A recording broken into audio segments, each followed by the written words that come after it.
ثم الصلاة والسلام والتحية والإكرام على النبي الأمي المكي المدني الهاشمي الذي سمي في السماوات بأحمد وفي الأراضين بأبي القاسم محمد.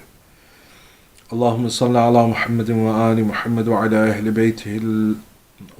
أهل بيته الطيبين الطاهرين المعصومين المظلومين ولعنة الله على أعدائهم ملعونين. أما بعد, all praise is due to Allah subhanahu wa ta'ala, the one who is Rahman and the one who is Rahim. The days of Muharram, of the first Ashra, are slowly passing us by until we reach the peak and the pinnacle of our sorrow, and that is the day of Ashura.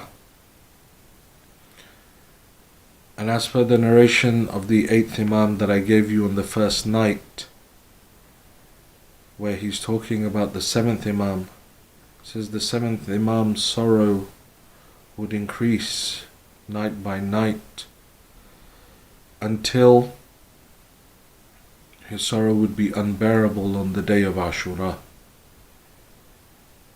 And to some extent we need to start to inculcate that within our own lives, to be cognizant of Abu Abdullah throughout the day. Before, it was easier to forget, I guess. We would go to work and be stuck in the rat race. And then evenings were for Abu Abdullah. Now, although many of us have slowly gone back to some form of working, there are still quite a lot of us that are not at university or back at work, or school for that matter. And so it gives us an opportunity to really utilize this Muharram more than we have utilized previous Muharrams. Those tasbih that I told you on the first night, again I want to remind you of them. when you hear Abu Abdullah's name, say Sallallahu alayka ya Abu Abdullah. Other narrations talk about when you drink cold water, say Sallallahu alayka ya Abu Abdullah. Have Abu Abdullah in your mind. When you hear about the killers of Abu Abdullah, La'anallahu qatalika ya Abu Abdullah. May the curse of Allah be upon your killers, O Abu Abdullah. If we have time, go online, read the Maqatil, the books of Maqtal, those books that narrate what happened in Karbala, for us to get a better understanding of the event, how it unfolded. And many Maqatil have been translated into the English language already. There are many things that we can be doing to get closer to Abu Abdullah, because the closer we are to him, the closer we get towards Allah subhanahu wa ta'ala. And that is the ultimate aim. Our topic of discussion has been hope and despair. Hope is that one thing that makes the improbable probable. It makes the impossible possible. Person who has hope, there's always a way. They will always find some way in any aspect of their life, not just necessarily in regards to the religion, but a hopeful person is one that will never give up and think, there is a way, there will be a way. I'm sure there's somehow, some way that we can work this out. And that's what makes the hopeful person so attractive in the minds of the masses. People are naturally drawn towards one that gives hope.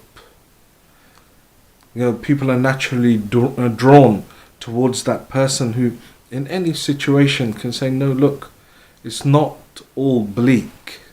There is a positive to this.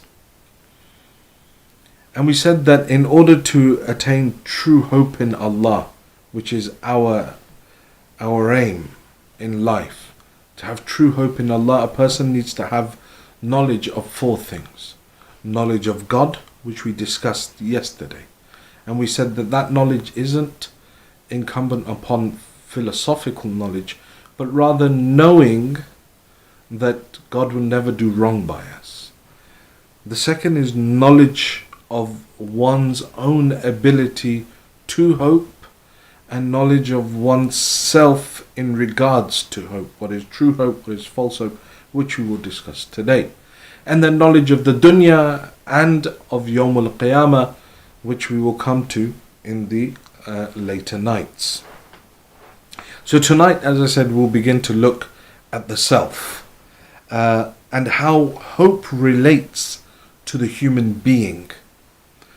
There are two types of hope that the human being experiences and has the ability to have. True hope and false hope. False hope is like a mirage. You're out in the desert, you see something glistening, you run towards it. No matter how much you run, you never reach what you think is a body of water because it's just a mirage. That is false hope, in a metaphorical term. In the Quranic terms, it's known as omniya. False hope is what shaitan gives to an individual, because false hope creates these long, far-fetched hopes in a person. They're not reality. They're just obscure sort of things that a person uses to distract themselves from reality. Real hope in Quranic terms is known as raja. Anta raja'i fi kulli bala. As Sayyid Shuhada says, you are my hope in all trials, all difficulties. So how is it that you differentiate between the two? Because at times we don't know, like this hope that I have in God, is it real hope, true hope, or is it false hope? Or this hope that I have for my life, is it shaitani hope that has been whispered to me, or is it actually true hope that is based on the foundation of Allah subhanahu wa ta'ala and the teachings of Allah subhanahu wa ta'ala? So there are three main criterion to be able to differentiate between true and false hope. The first is that hope must be based on reality. It has to have some reality, and we'll explain each one of these in some depth.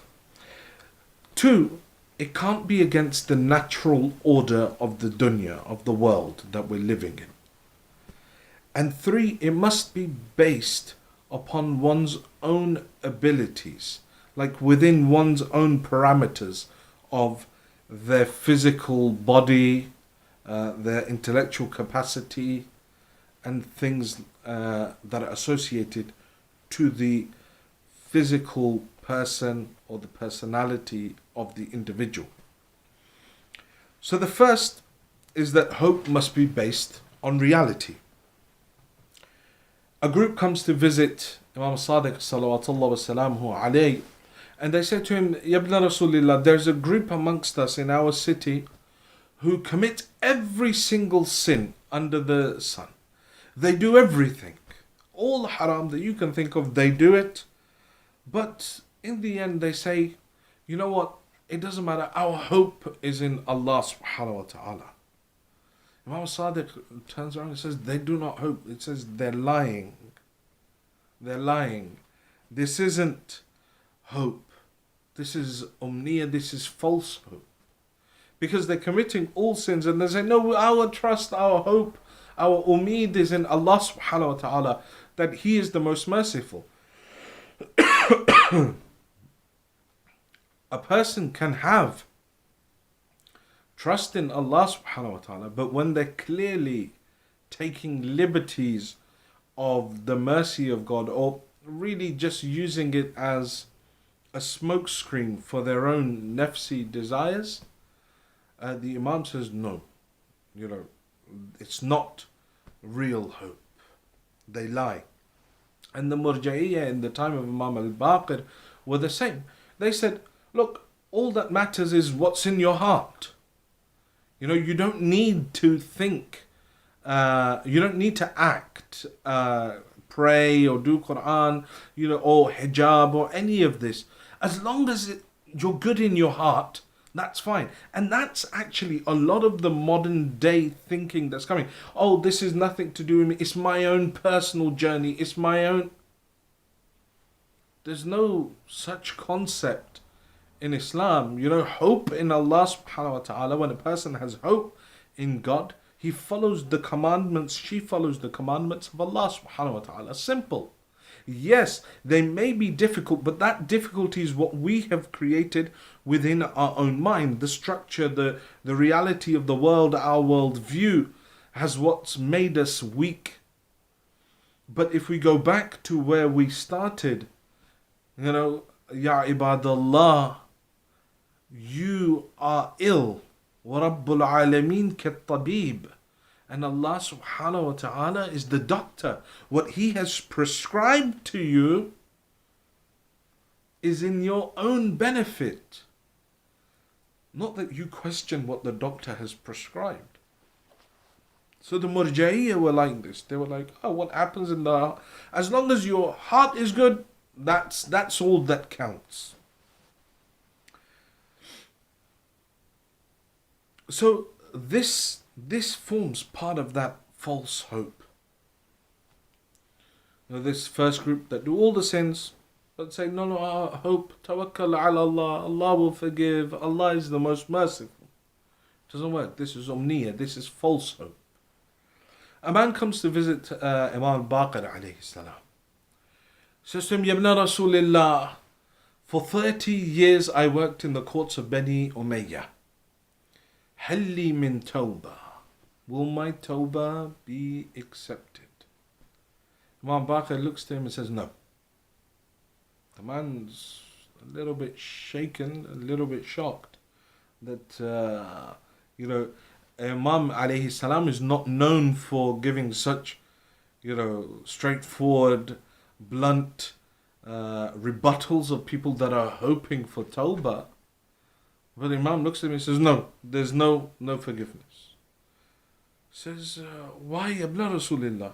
Says, you've consumed the rights of people. For 30 years, you worked in the courts of Bani Umayyah, oppressed people, infringed the rights of people, consumed the haqq of people, and now that you're ready to die, or you're getting old and you've had some realization, now you're coming and saying, Halli min tawbah? The same question Hur asked. Hur worded it like this to Abu Abdullah on Shabi Ashur. Halli min tawbah yabna Rasulillah. Abu Abdullah said to him, yes, Hur. Now that you've come to Hussein, what is the difference between Hur, that was part of the army of Bani Umayyah, and this individual that worked for 30 years for Bani Umayyah? Both of them worked for Bani Umayyah. Both of them had come to the Imam, and both of them are asking the same question, Halli min tawbah.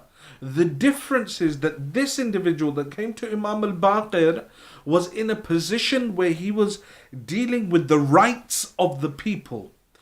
Hur's issue was related specifically to the Imam on a personal level, i.e. he stopped the Imam from reaching Kufa. He stopped these individuals. It was a personal sin that he had committed. So now when he comes to Imam al-Hussein and says, Halli min tawbah, Imam says, yes. But this individual had infringed haqqun nas. God himself will not forgive haqqun nas. If you have infringed the right of another human being, you've done ghiba, you've stolen money, you've done something that's taken away the right of another human being, Allah subhanahu wa ta'ala says, that Lord that is Arhamur Rahimin, the most merciful, the most forgiving, the oft forgiving, the forgiver will not forgive that individual that has consumed the rights of other people, has infringed the rights of other people, only until that person has forgiven him. So Imam Baqir says, no, the only way that you can be forgiven is that you go out, and every single person whose right you consumed, you go and you ask for their forgiveness. And until they forgive you, there is no forgiveness for you in the eyes of Allah subhanahu wa ta'ala. Haqqun nas is very important. Sayyid al-Shuhada, Shabi Ashur, is saying to his companions, if any of you, now bearing in mind they've gone through 2.5 days of thirst, they've left with great difficulty, many of them, to join Abu Abdullah. Some of them have been with him for months. Night of Ashura is saying, if any of you have haqqun nas on your necks, you owe someone something, you've taken something from someone, you've done something to someone, says, leave, I don't want you here. Imagine. So haqqun nas is very important. So an individual cannot have false hope. It has to be based on reality. This person here is consuming the rights of the human beings, of the other creatures of Allah, working in the court of Bani Umayyah, infringing their right, oppressing them. But now towards the end of his life, he's saying, oh, can I be forgiven? No, because it's not based on the reality. It's not equivalent to the sin that you've committed. The sin that you've committed is you've infringed the rights of other human beings. You've got to get their forgiveness, make right those wrongs. Then you can come and have that hope in Allah and say, Halli min tawbah. So that hope has to be based on reality. That's the first criterion. You can't just, have this blanket hope in Allah and say, okay, you know what? Allah is Ar-Rahman Rahimin. He will forgive me. It's okay. I'll just go and commit all of these sins. No, a person has to put some level of effort in themselves. Luqman is mentioned in the Holy Quran. Luqman Hakim, we often know him as Luqman the Wise. And Luqman was a slave, but yet his outlook, his the worship of Allah subhanahu wa ta'ala, his consciousness, his taqwa, all of that. Made Allah subhanahu wa ta'ala mention him throughout the Holy Quran. You know, his stories become a part of ibrah for us, a lesson for each of us. So Luqman had this master who every morning Luqman would go and try and wake him up for Fajr. Yeah? And he would say, Master, you know, it's the time of Fajr, wake up. And the master would give the same reply every morning. Would say, Allah is merciful, Allah is generous, leave me be, it's fine. And he would go to sleep. And again Luqman would come and like this. And every day he would say, Allah is, and you know, and it seemed like the problem was only for Fajr, you know, which many of us have the same issue. He would come and he would try and wake him and he would say, look, Allah is merciful, leave me, Allah is generous, I'll deal with it. He won't punish me. He understands I'm tired. I've had a hard day. One day, the master of Luqman gives him a bag of wheat. He says, look, go out and sow this. And we want crops for next year. Luqman says, fine. He takes it and puts the bag aside. The next day, the master comes out and sees the bag of wheat still just lying there. He calls Luqman, he says, what is this? He says, well, you know, I decided that I'm going to grow it out the bag this year. He says, don't be silly. Who's ever grown wheat out of a bag? You're supposed to take it, put it in the ground. And he says, yeah, but look, God is generous, God is forgiving. If he wanted to, he can make it grow out of this bag. We don't need to put any effort in. The master realized what Luqman was saying to him. He says, you're trying to make fun of me. He says, no, you're not waking up for Fajr. You're giving me the same reply. Allah is generous. You don't want to put the effort in, but yet you still expect to receive his generosity and his mercy. There's nothing from your side, but yet you still seek to benefit from all of the mercy and the forgiveness of Allah. In the same way, I just leave this bag here and hope for it to grow. It won't happen. And so hope must be based on reality. You know, I can't hope to have a child. And this is a story when the ulama was saying that it says someone came to him and said, look, Maulana, you know, I want to have a child. Please do dua for me. Please give me some du'as. I've tried everything. Nothing had happened. So he says, you know, it was an ashra. I was reciting somewhere. So I gave him some du'as to recite. And he came back, Maulana, it doesn't work. And he was in contact with me constantly. Maulana, it's not working. It's not working. It's not working. I gave him and everything I would give him, he'd say, no, Maulana, I've already tried that. That doesn't work. This doesn't work. Doesn't work. Doesn't work. So in the end, I said to him, look, there is this dua, give it to your wife, and then inshallah Allah will help you. He says, oh, what wife? He says, you wanted to have a child. He says, yeah. So then, you know, a wife, a partner. Says, oh no, I don't have one, but you yourselves say that Allah is Qadir Mutlaq, Allah is powerful, and surely if Allah could give Maryam a son without a husband, he can give me, a man, a son without the need of a wife. So this is that umniya, this is that false hope, this is that shaitani whisper that comes into the mind of a person and starts to create this deviation and this time-wasting, long, far-fetched hopes where it distracts a person from the reality of their existence. So hope in Allah subhanahu wa ta'ala must be based on reality. The second thing is that hope must not go against the natural order of things. So in the example that I just gave you, a woman is to give birth to a child, not a man. So if I hope as a man to be able to give birth, I'm going against the natural order, and that hope is false. It's not true. It's omniya. You know, I'm ill and it's a really bad illness, but I won't go to the doctor. I'm like, no, inshallah, it'll sort itself out. I won't go, hopefully it'll just go away. But I need medication. But Hazrat Isa alayhi salam was ill.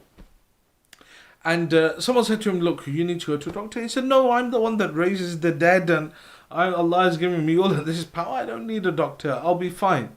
His illness began to get worse. Until it got to the point where Hazrat Jibreel came down and said, Isa, Allah subhanahu wa ta'ala has said to you that your shifa'a, your cure, is in that particular herb. However, you won't be able to utilize it until you go to a doctor and the doctor mixes it for you to the right quantity. And then when you take it, you'll be cured. So hope cannot be against the natural order. Even Amir al-Mu'mineen alayhi salatu wasalam, when he was ill, it was a Christian doctor that would come and tend to him. So there's an order that Allah subhanahu wa ta'ala has created in the dunya. And the hope of an individual cannot go outside of this. Allah subhanahu wa ta'ala in one of the narrations to the Holy Prophet says that I will not answer the du'as of 4 groups of people.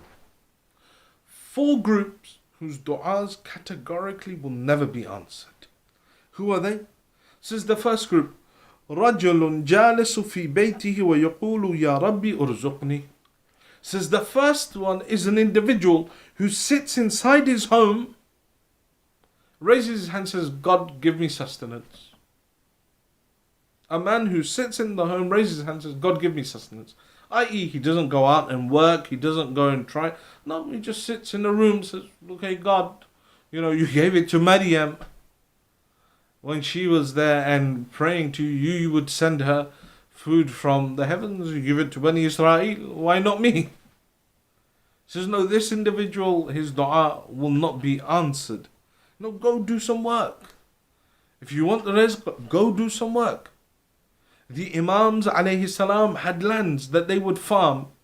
They had crops that they would sell. The prophets were shepherds. Imam as-Sadiq bought and traded commodities via brokers. He would give someone money. He would say, go and buy this thing, go and sell it on my behalf and bring the profit back to me. And this is, for example, your cut from it. Imam Bakr alayhi salam was working, one day was working his farm, and someone came to him and said, Ya Ibn Rasulullah, you in this heat, in the middle of the day, working out here in the desert on this farm, it doesn't suit your position. He says, what do you mean it doesn't suit my position? He says, Ya Ibn Rasulullah, you should be in the masjid doing ibadat and stuff, not doing this. Imam alayhi salam looks at him and says that, by Allah, were I to die doing this, I will have died in a state of ibadah.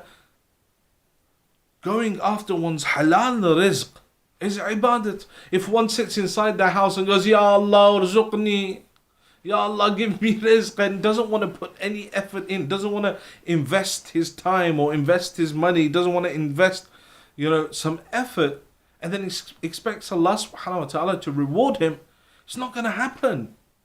That individual is forever going to be stuck in that state. The first person whose dua is not accepted, this person has omniya, false hope. I'm going to sit here and God's just, somehow going to provide for me.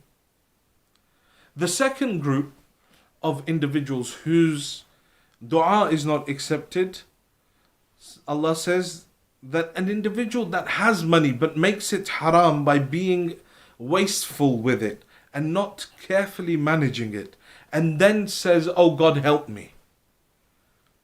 A person who does israf.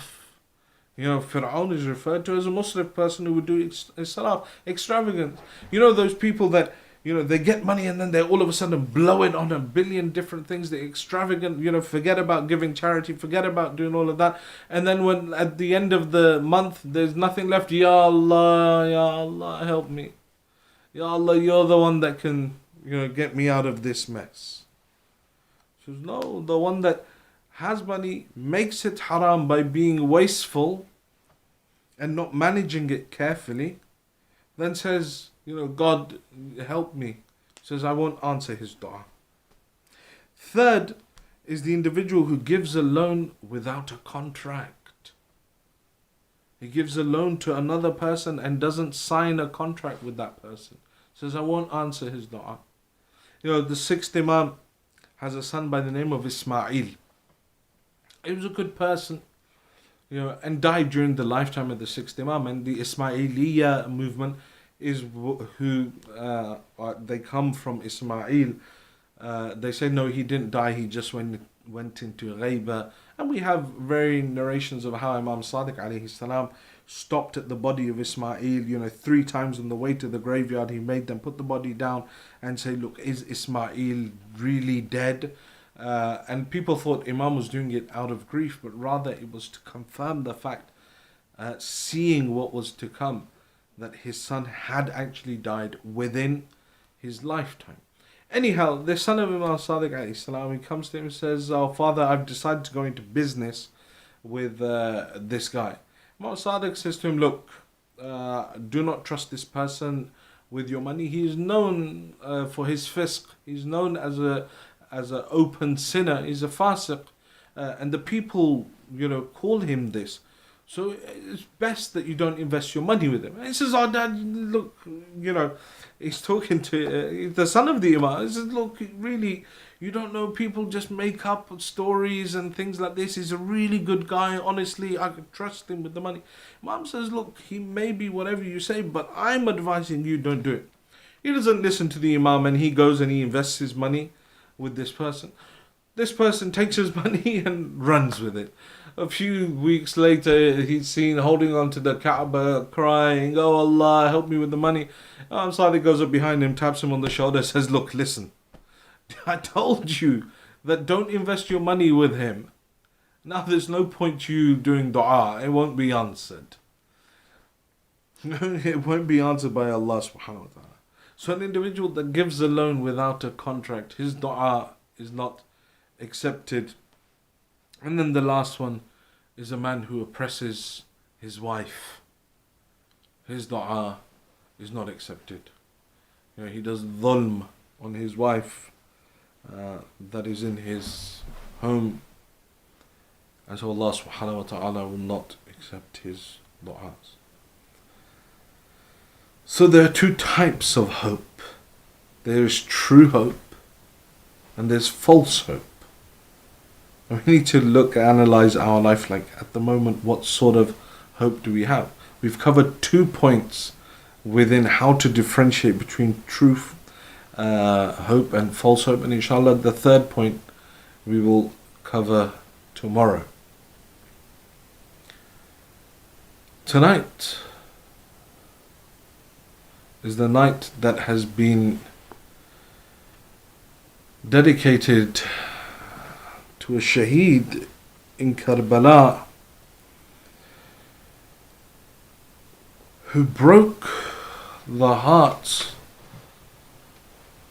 of not just Abu Abdullah and his family, but also of the army of Yazid as well.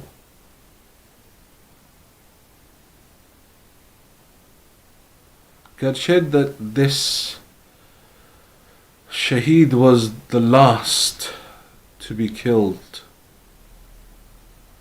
after all the others, and we are commemorating him earlier.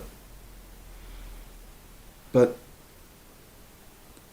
his death was such that even after Karbala, even 1,000 years later, when we sit and we remember, it shocks the human psyche that how low had human beings reached that they were willing to commit such atrocities upon a 6-month-old child.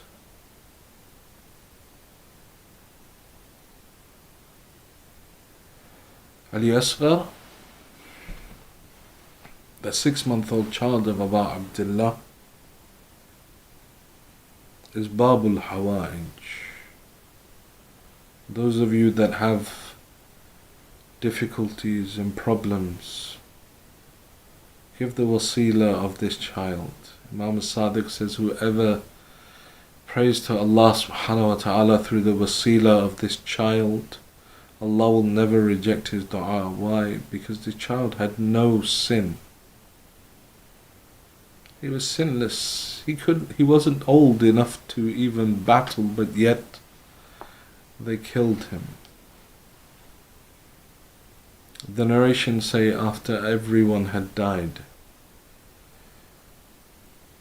Ali Akbar's body, Irban Irba, mutilated.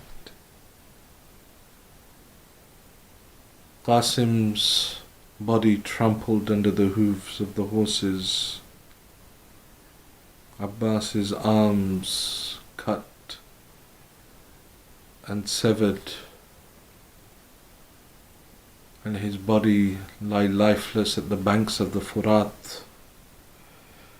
Abu Abdullah comes back towards the tent. Ya Zainab, Nawilini walidi as-saghir. Zainab, bring for me my youngest son, so that I may bid farewell to him. See, the Zainab brings the child. Abu Abdullah said, so that I may bid farewell to him. But I don't know what it is that changed the mind of Hussein, that he, instead of bidding farewell to the child, turned and made his way towards the battlefield.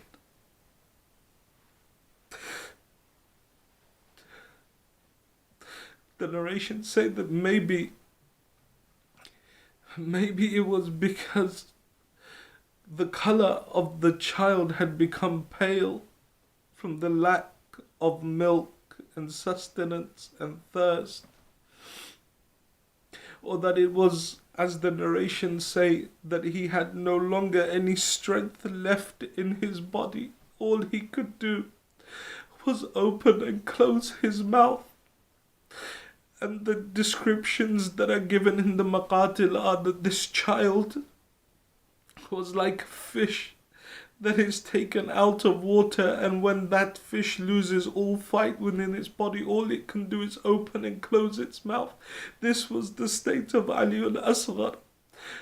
At the end of the day, having seen all of this death, Abu Abdullah was still a father. He looks down at this child of his, and he turns towards the battlefield. According to some narrations, he covers his son with his aba. The heat of the sun is intense. Ali Asghar is a young infant. As he goes towards the army of Yazid, they all say Hussein has brought Quran, he's hidden Quran, he wants to call a truce.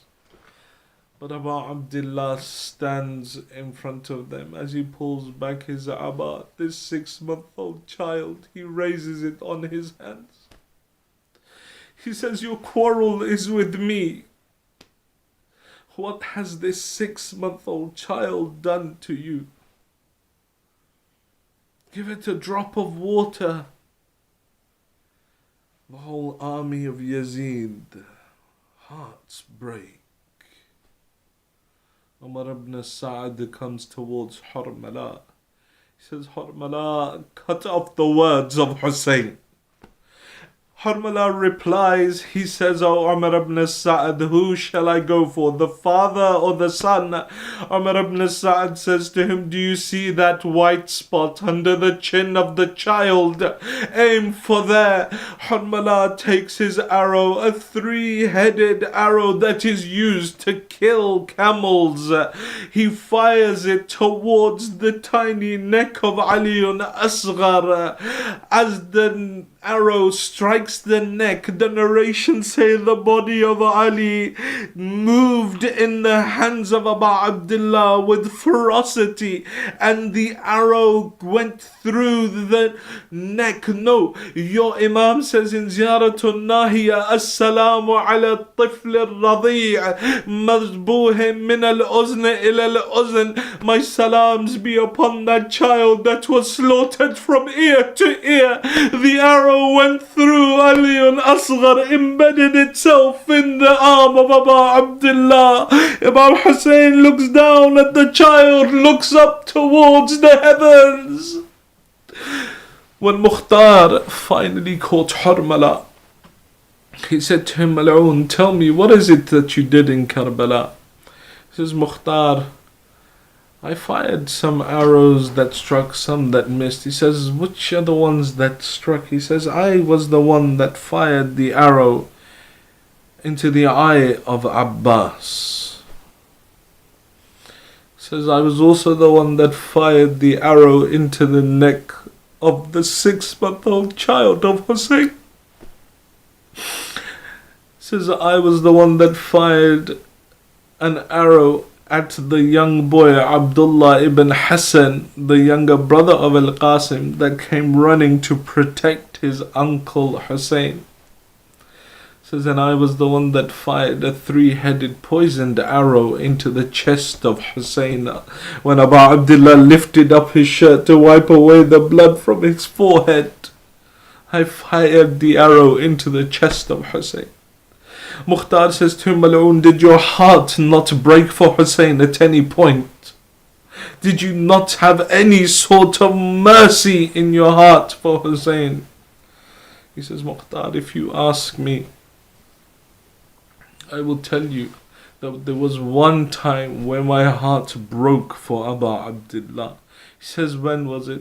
He says, Mukhtar, when I fired that 3-headed arrow into the neck of Aliyun Asghar, I looked towards Hussein and I saw that Hussein was looking down towards the child and looking up to the heavens. Then he would look back down at the child and look back towards the heavens, as if to say, now Hussein has nothing left to give in this world. He turned back towards the tents. On the day of Ashura, you will do this amal as you walk back and forth 7 times, saying Inna lillah wa inna ilayhi raji'un, radhan biqada'ihi wa tasliman li amri, because Abu Abdullah carries his 6-month-old child in his hand, walking back and forth, maybe thinking, how will I show Rabab? What will I tell Skina? How will I tell Zainab? Abu Abdullah finally makes his way towards the tents. Rabab, the only mother in Karbala who did not know that she would be the mother of a shaheed in Karbala, she comes out, sees the state of her child.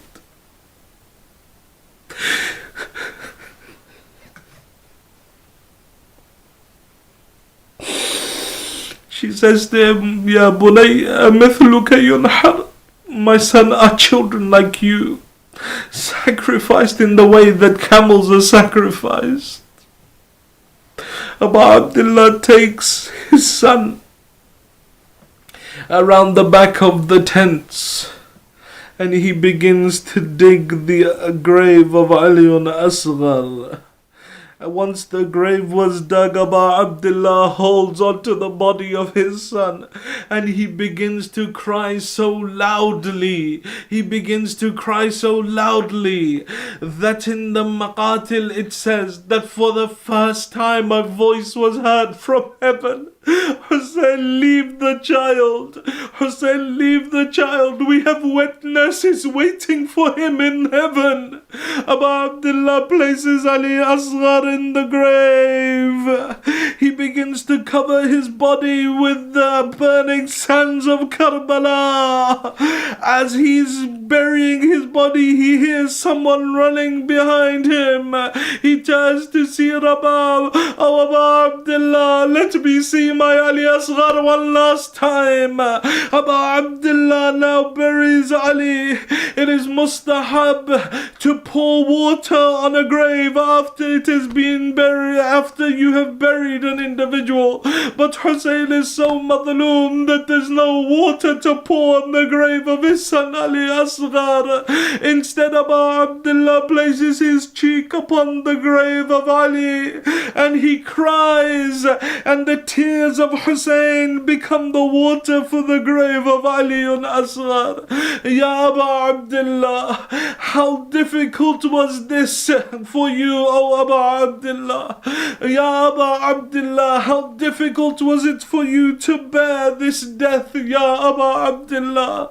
But O Imam, tell me, how is it that Rabab stayed alive, not just having witnessed the death of Ali on Ashura, but on the 11th of Muharram, when they began counting the heads of the shuhada, one individual says that I was amongst the ones that would be given a head to carry back, because I was the one that also trampled the body of Hussein.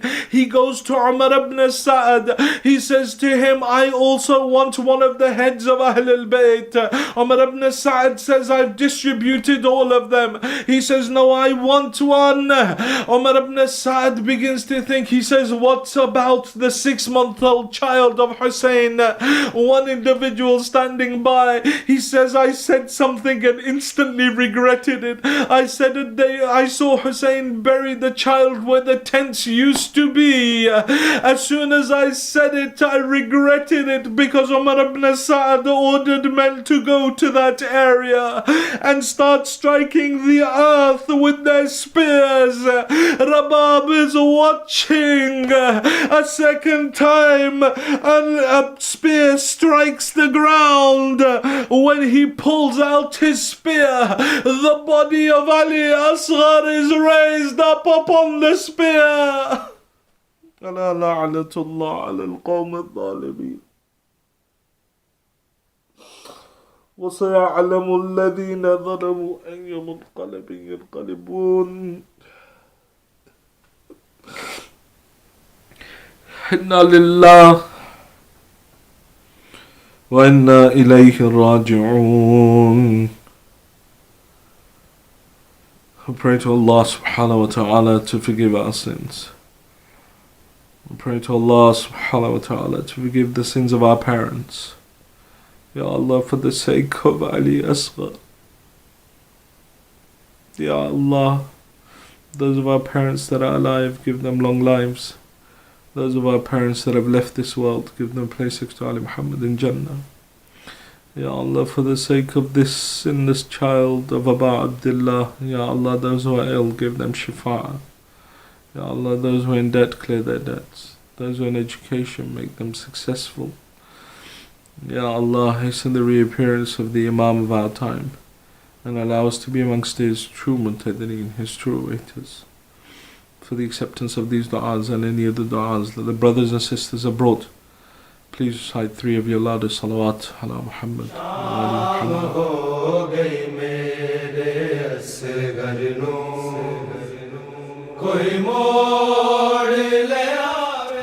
Alhamdulillah Rabbil Alameen. Wassalatu wassalamu ala Sayyidil Mursaleen sallallahu alayhi wa alihi at-tayyibin at-tahirin al-ma'sumin. Khawateen wa Hazrat, assalamu alaikum wa rahmatullahi wa barakatuh.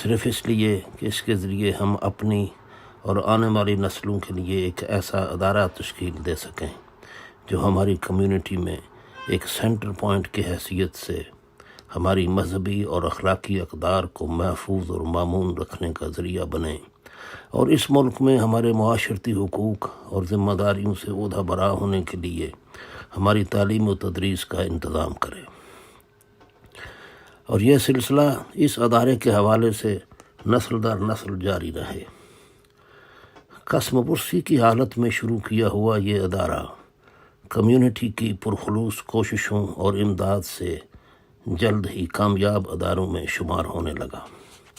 نوجوان لڑکے اور لڑکیوں نے community کے تجربہ کار بزرگوں کے زیر ہدایت اپنی محنت اور لگن سے ادب، احترام اور تعصب سے پاک علمی اپروچ کے وہ سٹینڈرڈ قائم کیے کہ سکینہ ٹرسٹ ایک قابل تقلید شیعہ ادارے کے طور پر سارے یورپ میں جانا جانے لگا۔ ہماری مجالس کا کم از کم تیسرا حصہ غیر شیعہ حضرات سے پر ہونے لگا۔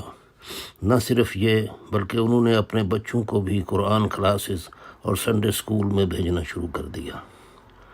ہمیں جلد ہی یہ احساس ہو گیا کہ سکینہ ٹرسٹ کی بلڈنگ ہماری ضروریات کے لیے ناکافی ہے، لیکن وسائل کی کمی کے باعث ہمت نہیں پڑتی تھی۔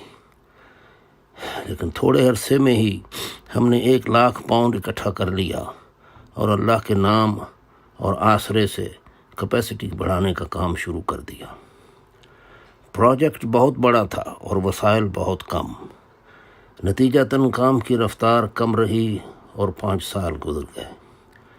اس دوران انجینئرز، آرکیٹیکٹس، کنٹریکٹرز، سکلڈ اور سیمی سکلڈ لیبر کے ہزاروں گھنٹوں کے علاوہ 250 ٹن فیبریکیٹڈ سٹیل، سینکڑوں ٹن کنکریٹ، مختلف سائز اور اسٹرینگتھ کی لکڑی سے بھرے ہوئے ٹرک، خریدے ہوئے ٹولز اور کرائے پہ لیے ہوئے ٹرک، کرین، ایکسکیویٹرز اور مختلف اسپیشلسٹ مشینری کے استعمال سے ہم اس قابل ہوئے کہ سکینہ ٹرسٹ کا 3,500 اسکوائر فٹ کا ایک ہال اب 14,000 اسکوائر فٹ کے 3 ہالز میں بدل چکا ہے۔ کنزرویشن آرڈر کی وجہ سے نہ ہم بلڈنگ کو گرا کر نیا بنا سکتے تھے اور نہ ہی اس کی ظاہری حیت میں کوئی میجر تبدیلی لا سکتے تھے۔ اس کے لیے ہمیں ہال کی چاروں دیواریں، جن کی مجموعی لمبائی 90 میٹر تھی، ان کے نیچے ہمیں 4 میٹر گہری انڈر پننگ کرنی پڑی۔ یہ سارا کام پانی اور کیچڑ میں ہوتا تھا کیونکہ 8 فٹ کی گہرائی سے زیر زمین پانی نکل آتا تھا۔ خواتین و حضرات، آج سوائے انٹرنس ہال کے کنسٹرکشن کا باقی سارا کام مکمل ہو چکا ہے۔ نیا چھت بھی ڈالا جا چکا ہے۔ نیڈلیس ٹو سے کہ سارا کام انتہائی اعلیٰ سٹینڈرڈ کا ہے۔ اس میں کوئی شارٹ کٹ نہیں مارا گیا، بہترین میٹیریلز کو استعمال کیا گیا ہے، کوالٹی میں کوئی کمپرومائز نہیں کیا گیا۔ ہمیں اس بات کا شدت سے احساس تھا کہ یہ ہمارا امتحان ہے اور آنے والی نسلوں کو پورا حق ہوگا کہ ہماری محنت کو اپریشیٹ کریں یا رہتی دنیا تک جوتوں کے ہار بنا بنا کے ہمارے گلوں میں ڈالتے رہیں۔ ہم اپنے طور پہ پورے وثوق سے یہ کہہ سکتے ہیں کہ ہم نے اپنی قابلیت کے مطابق بہترین کام انجام دیا ہے، اور انشاءاللہ اگلے 100-200 سال تک یہ ہماری کمیونٹی کی ضروریات کے لیے کافی ہوگا۔ خواتین و حضرات، سکینہ ٹرسٹ شیعہ کمیونٹی کے لیے ایک نعمت ہے اور مہد سے لحد تک ان کی خدمت کے لیے تیار ہے۔ میجر کنسٹرکشن کے دوران بھی سکینہ ٹرسٹ اپنی ذمہ داریوں سے مسلسل عہدہ برآ ہوتا رہا ہے، اور مکمل ہونے کے بعد انشاءاللہ اور بھی شد و مد سے یہ کام جاری رکھے گا۔ یہ ہماری کمیونٹی کا ہب ہے۔ اسے کمیونٹی کے پروفیشنلز کی سرپرستی حاصل ہے، اور وہ اپنے شیعہ بھائیوں کی امداد میں بالکل بخل سے کام نہیں لیتے۔ آپ کا محاذ دینی ہو، دنیاوی ہو، علمی ہو یا نظریاتی ہو، جہاں سے آپ کو سب کچھ ملے گا الی قیام الساعۃ انشاءاللہ۔ والسلام۔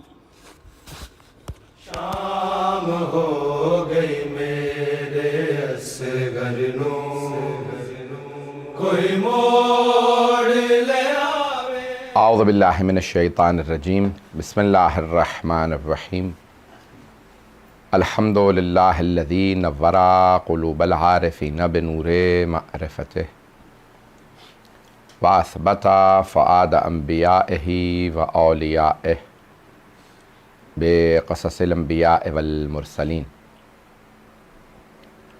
واکمل ایمان المسلمین والمؤمنین بولایت علی امیر المؤمنین علیہ السلام.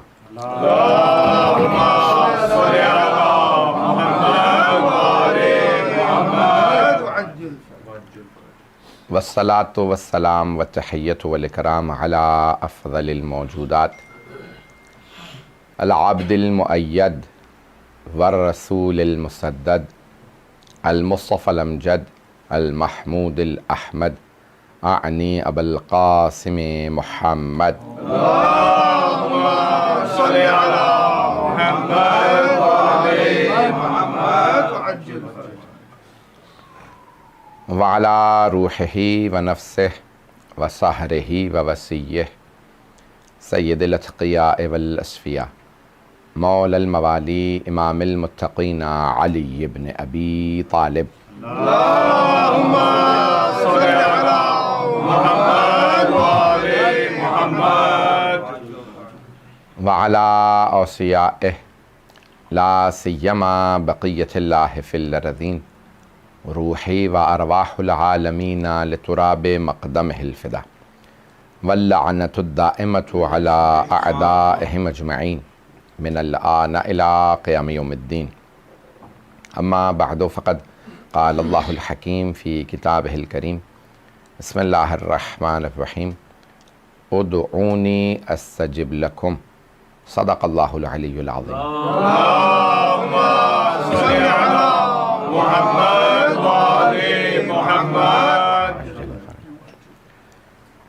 عشرہ محرم الحرام 1442 جاری ہے اور آپ کے ایسٹ لندن کے ان امام بارگاہوں نے اس کا انعقاد کیا.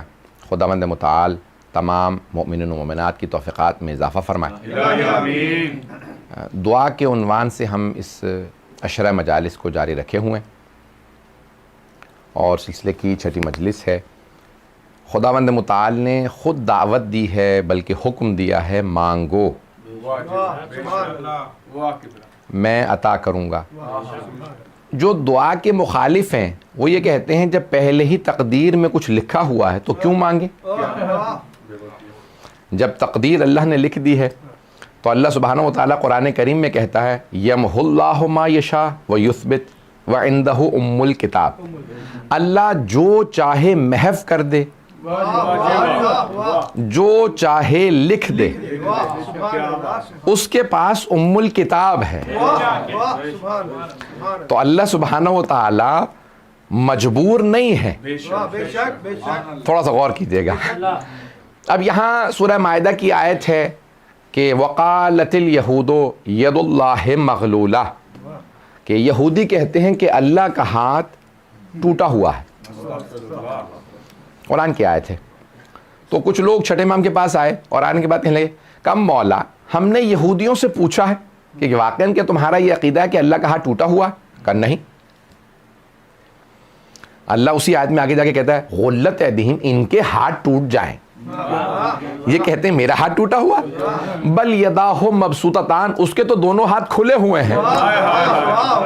پتہ نہیں لوگ ہیں یا نہیں. اب اہل بیت سے پوچھا گیا یہ اللہ کے دو ہاتھ کیا ہیں؟ مولا نے کہا اس کا جسم نہیں ہے تو اس کے دو ہاتھ کا اس کا علم و قدرت. اس کے دو ہاتھ ہیں علم و قدرت. تو کہا اللہ کہہ رہا بل یداہ مبسوطتان اللہ کے تو دونوں ہاتھ کھلے ہوئے ہیں.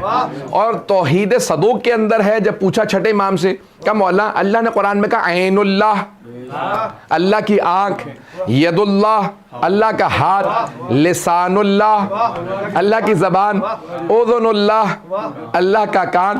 تو کیا اللہ جسم ہے؟ کا نہیں.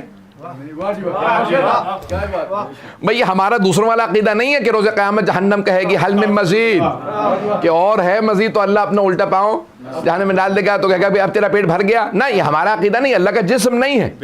تو اب توحید صدوق میں، کتاب توحید جس کا انگریزی ترجمہ میں نے کیا، اس لیے ذمہ داری سے بتا رہا ہوں، 9 سال لگا کے ترجمہ کیا ہے.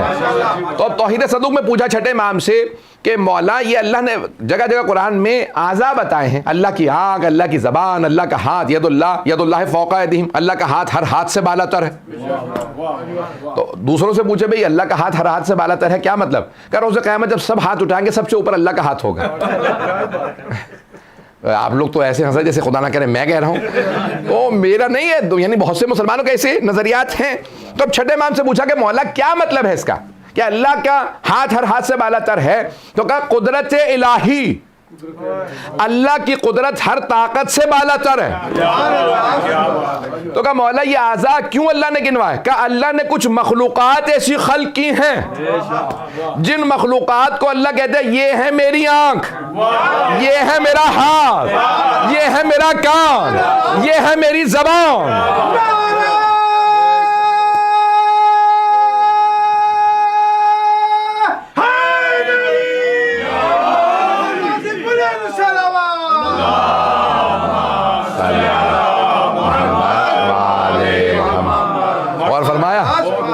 اللہ نے کچھ ایسی مخلوقات خلق کی ہیں کہ جن کو اللہ کہتا ہے یہ ہے میری زبان. جب وہ بولتے ہیں تو وہ نہیں بولتے، خدا ان کی زبان سے بولتا ہے. پتہ نہیں لوگ ہیں یا نہیں. اذن اللہ الوائیہ، اللہ کا سننے والا کان.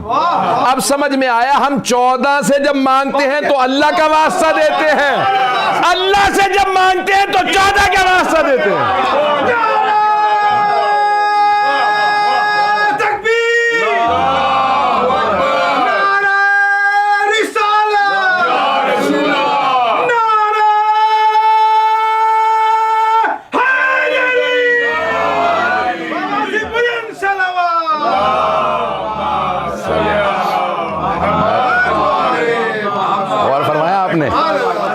عزیزان گرامی یہ نظام ہے.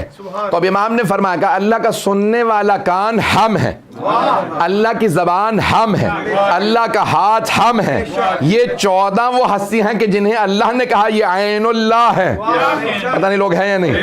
یہ جسے دیکھیں اور پسند کر لیں وہی رضی اللہ ہے.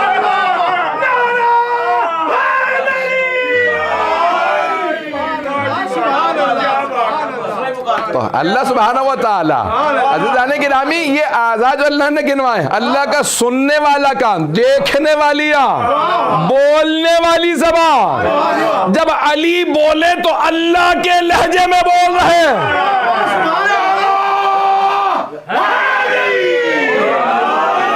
اور اگر کوئی پریشان ہو تو ایک اور حدیث پیش کر دوں. مجھے معلوم ہے ٹی وی سے پوری دنیا میں جائے گا، جو پریشان ہے اور پریشان ہو. عزیزان گرامی حبیب خدا سے سارے صحابہ نے پوچھا یا رسول اللہ آپ کہتے ہیں کل رات معراج پہ تھے، اللہ نے آپ سے بات کی. تو اللہ نے آپ سے کیسے بات کی؟ کہ اللہ نے مجھ سے جب بات کی تو میں نے بھی پوچھا یا اللہ انت کلمنی ام علی، پروردگارہ تو مجھ سے ہم کلام ہے یا علی؟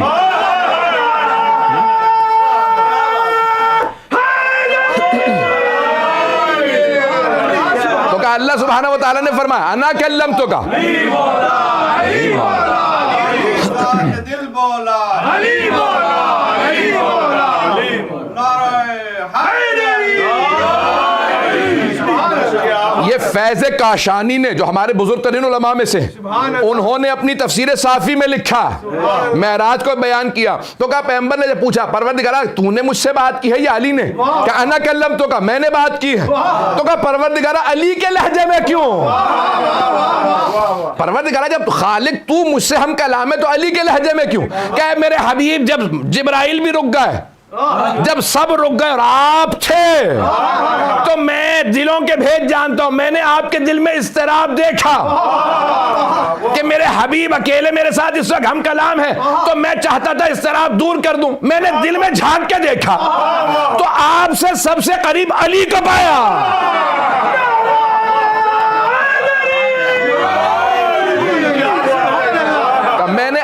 میں سب سے قریب علی کو پایا، اس لیے میں نے علی کے لہجے میں کلام کیا۔ بھائی پتہ نہیں لوگ ہے یا نہیں ہے۔ تو اب یہاں حبیب خدا صحابہ کو بتا رہے ہیں، میں آپ کی دعاؤں کا محتاج ہوں۔ تو ایک مرتبہ وہاں پہ جناب صحابہ کرام سے اللہ کے رسول نے فرمایا کہ اللہ نے مجھ سے علی کے لہجے میں بات کی، میں نہیں کہہ رہا۔ تو اللہ کی زبان وہ جو اللہ کے لہجے میں بات کرے، جو دیکھ کے پسند کرے اسے رضی اللہ بنا دے، جس پہ غضبناک ہو اسے لعنت اللہ علیہ۔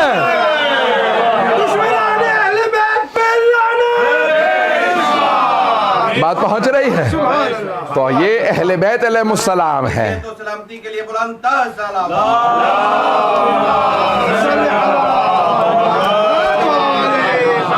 بات پہنچ رہی؟ بھئی یہ 14 ہستیاں ایسی ہیں کہ ان کا مقام و عظمت کچھ اور ہے۔ تو اب اگر دعا کے موضوع کو میرے ساتھ سے چلتے رہیے گا، میں ساری تمہید باندھ رہا ہوں کہ کیوں، اگر ذہن میں ہو سوال جو میں نے سوال پیش کیا تھا کہ کیوں دعا مانگے جب پہلے تقدیر لکھی ہوئی ہے، اس کے جواب میں سب پیش کر رہا ہوں۔ تو ان کے فرمان کو ایک اور یہاں پہ روک کے جملہ کہہ دوں کہ کسی بڑے عالم کا حوالہ دے دوں جو ہمارے دور کے ہیں، جنہیں سب مانتے ہیں، جنہیں تمام شیعہ مانتے ہیں، ان کا حوالہ دوں گا۔ آیت اللہ شیخ محمد تقی بہجت، سب مانتے ہیں نا انہیں۔ تو ان سے ایک طالب علم نے سوال کیا، کہا آقا اب دوسرے نے کیمرہ آن کر رکھا ہے کہ یہ سوال کرے گا، میں کیمرے میں ریکارڈ کر لوں گا۔ تو اب یہ یوٹیوب پہ موجود ہے، فارسی کے اندر ہے۔ تو ایک طالب علم نے ایرانی نے سوال کیا، کہا آقا آپ کہتے ہیں نا کہ امام زمانہ سے باتیں کیا کرو، تو ہم نے باتیں شروع کر دی ہیں۔ اب جب ہم اچھا طالب علم بیچارہ جو بیچارہ ایک طالب علم سوال کر سکتا تو اس نے سوال کیا کہ اب ہم جب باتیں کرتے ہیں تو امام زمانہ ہماری بات سنتے بھی ہیں؟ تو انہوں نے کہا بیٹا یہ جو بھی تم نے سوال کیا نا، اس سے پہلے میں سنوں، امام نے سنا ہے، اور یہ جو میں جواب دے رہا ہوں اس سے پہلے کہ تم سنو مولا نے سنا ہے۔ اب سمجھ میں آیا اللہ کا سننے والا کون؟ اوذن اللہ الوالیہ، اللہ کا سننے والا کون؟ امام وقت حجت خدا ہے۔ اس لیے کبھی یہ نہ سوچئے کہ ارے میں مانگ رہا ہوں تو وہ سن بھی رہے ہیں یا نہیں۔ میں یہاں پہ روک کے ایک اور پیش کر دوں، میں بات کو مکمل کرنا چاہتا ہوں کہ یہ دعا کے حکمت و فلسفے کو سمجھانا چاہ رہا ہوں، اور نوجوانوں کے لیے خاص طور سے، لیکن میرے بزرگ کی بھی مجھے انشاءاللہ، میرے بزرگ بیٹھے ہیں ان کی بھی دعا لوں گا، لیکن یہ سن لیجئے۔ کسی نے ظاہراً امام علیہ نقی علیہ السلام کے لیے لکھا، کسی سے کہا آپ بھی جا رہے ہو؟ کہاں جا رہے ہو؟ کہ میں مولا سے ملنے سامرا جا رہا ہوں۔ کہا ملو تو کہنا میں بڑا پریشان ہوں، مولا سے کہنا میرے لیے دعا کر دیں۔ تو کہا ٹھیک ہے پیغام پہنچا دوں گا۔ کہا کہ مولا وہ ایک آپ کا شیعہ ہے، اس بستی میں رہتا ہے، میں جہاں پہ ہوں، اسے میں نے بتایا تھا آپ سے ملنے آ رہا ہوں، تو اس نے کہا بھی مولا سے کہہ دینا میرے لیے بھی دعا کر دیں۔ مولا نے کہا اب جب واپس جانا تو اس میرے شیعہ سے کہنا کہ مولا کہہ رہے تھے، مولا نے فرمایا ہے کہ میں تم سے غافل کب تھا، میں تم سے غافل کب تھا کہ تم مجھے یاد کراؤ۔ دیکھیں مولا ایک ایک اپنے شیعہ کو اپنے اس کے نام سے حسب نسب سے جانتے ہیں، حسب نسب سے پہچانتے ہیں۔ پتہ نہیں بات پہنچ رہی ہے نہیں پہنچ رہی؟ اب آپ کو اندازہ ہوا امام کون ہے؟ تو کہا میں تم سے غافل کب ہوں کہ تم یاد کرا رہے کہ مولا مجھے بھی یاد رکھے۔ اللہ اکبر، ہم کن ائمہ کے ماننے والے ہیں، یہ امام کی عظمت ہے۔ تو کہا کہ ہم تم سے غافل کب ہے کہ تم کہو کہ مولا مجھے بھی یاد کر لیجئے۔ تو جانے کہ چھٹے امام سے کہا مولا ہم نے یہودیوں سے پوچھا، سہنا سوال ذہنوں میں چلا جاتا ہوں، مجھے یاد رہتا ہے میں کہاں سے گیا تھا۔ تو ایزان گرامی اب امام سے کہا مولا قرآن کیا تھے؟ ید اللہ وقالت الیہود ید اللہ مغلولہ، اللہ کا ہاتھ ٹوٹا ہوا۔ کہا ہم نے یہودیوں سے پوچھا، وہ تو کہتے ہیں ہمارا عقیدہ نہیں ہے کہ اللہ کا ہاتھ ٹوٹا ہوا۔ تو مولا نے کہا تم نے کیا سمجھا تھا کہ یعنی یہودیوں کا یہی عقیدہ کہ اللہ کا ہاتھ ٹوٹا ہوا گردن میں لٹکا ہوا؟ پڑھتے وقت بھی تو کہا پھر مولا کیا مراد ہے اس آیت سے کہ اللہ کہہ رہا ہے اس کے دونوں ہاتھ کھلے ہوئے ہیں؟ کہا مولا نے فرمایا کہ اللہ کا جسم نہیں ہے۔ کہا پھر وہ یہودیوں کے لیے اللہ نے کیوں نسبت دی کہ وہ کہتے ہیں کہ اللہ کا ہاتھ ٹوٹا ہوا؟ کہا کیونکہ یہودیوں کا عقیدہ یہ ہے کہ اللہ نے تقدیر لکھ دی ہے، اب بدل نہیں سکتا۔ پتہ نہیں لوگ ہیں یا نہیں؟ اللہ نے تقدیر لکھ دی ہے، اب بدل نہیں سکتا۔ کہ جس نے تقدیر لکھی ہے وہ بدل نہیں سکتا۔ یمحو اللہ ما یشاء ویثبت وعندہ ام الکتاب۔ امام نے کہا اس آیت میں جواب ہے، کبھی نہ کہنا ہمیں قرآن کافی ہے، کبھی نہ کہنا قرآن کافی ہے۔ تو قرآن پڑھتے جاؤ گے خود بخود گمراہ ہوتے چلے جاؤ گے۔ قرآن میں ہے یہ, بہت سے لوگ پر خاموش ہو گئے. سورہ بقرہ کے اندر ہے, آیت نمبر 27 کے اندر ہے کہ وہاں پہ اللہ ارشاد فرماتا ہے, 27-28 آیات پڑھیں گے 28 کے اندر, کہ وہاں پہ لکھا ہوا ہے کہ بہت سے لوگ قرآن پڑھتے ہیں, یہدی بہ کثیرا و یضل بہ کثیرا, بہت سے ہدایت پا جاتے ہیں, بہت سے گمراہ ہو جاتے ہیں قرآن پڑھ کے. پروردگارہ ہدایت کی کتاب ہے تو ہدایت ملنی چاہیے, یہ گمراہ کیوں ہوتے ہیں؟ اللہ اگلی آیت میں کہتا ہے وما یضل بہ الا الفاسقین, قرآن پڑھ کے کوئی گمراہ نہیں ہوتا سوائے ان کے جو پہلے ہی فاسق ہو. پتہ نہیں لوگ ہے یا نہیں. تو اگر کبھی کوئی آپ سے آ کے کہے کہ بھئی مجھے تو قرآن پڑھ کے گمراہی ہی مل رہی ہے, سمجھ جائیے فاسق ہے. پتہ نہیں لوگ ہیں یا نہیں ہے, پتہ نہیں لوگ ہیں یا نہیں ہے. تعداد گرامی اب وہ کہنے لگے بھئی مولا یہ قرآن کے اندر سے, مولا نے کہا بھئی قرآن میں موجود ہے, اللہ جب تقدیر لکھتا ہے تو بدل بھی سکتا ہے. کب بدلتا کیسے ہے؟ کہ کئی چیزوں سے تمہاری دعائیں, تمہاری تقدیریں بدل دیتی ہیں, مانگو تو صحیح وہ بدلنا جانتا ہے. اب کوئی تعجب نہ کرے اگر کوئی آ کے کہے میرے ہاں اولاد نہیں, مجھے بیٹا ہے نائت فرمائیے. عزیزان گرامی وہ اللہ تقدیر اگر لکھتا ہے تو بدل بھی سکتا ہے, وہ قدیر ہے, وہ حکیم ہے, وہ علیم ہے. تو عزیزان گرامی اللہ سبحانہ وتعالیٰ نے کئی چیزیں ہیں جن سے تقدیر انسان جو ہے, ان میں سے ایک ہے دعا, دوسرے ہے صدقہ. ہے نا ذہنوں میں صدقہ کہ ذہنوں میں بڑا مشہور معروف روایت ہے, آپ نے سن رکھی ہوگی کہ جناب عیسیٰ گزر رہے تھے اور دیکھا کہ بھئی وہاں پہ شادی ہو رہی ہے, تو کہا بھئی آج رو یہاں خوشی منا رہے ہیں, کل یہاں غم ہوگا. تو حواریوں نے کہا کیوں؟ کہا کیونکہ دولہا دلہن جو ہے مر جائیں گے آج رات. اگلے دن ہمارے پھر واپس آئے تو پھر بھی خوشی تھی. تو کہا اے نبی اللہ آپ نے کہا تھا یہاں غم ہوگا. تو کہا پروردگارہ تو نے مجھے خبر دی تھی. کہا ہاں, جا کے دیکھو گے تو دولہا دلہن کے بستر تلے ایک سانپ ہے, اس نے انہیں ڈسنا تھا لیکن انہوں نے صدقہ نکال دیا تھا. میں نے اس سانپ کو مہلت ہی نہیں دی کہ وہ ڈس سکے. پتہ نہیں لوگ ہیں یا نہیں ہے, پتہ نہیں لوگ ہیں یا نہیں ہے. تو دعائیں صدقات تقدیر بدل سکتے ہیں. ارے جب دعا تقدیر بدل سکتی ہے, صدقہ خیرات تقدیر بدل سکتا ہے. کچھ لوگ پہنچ گئے ہیں. جب دعا صدقہ خیرات تقدیر بدل سکتا ہے تو پھر تعجب نہ کرنا حسین کی زری.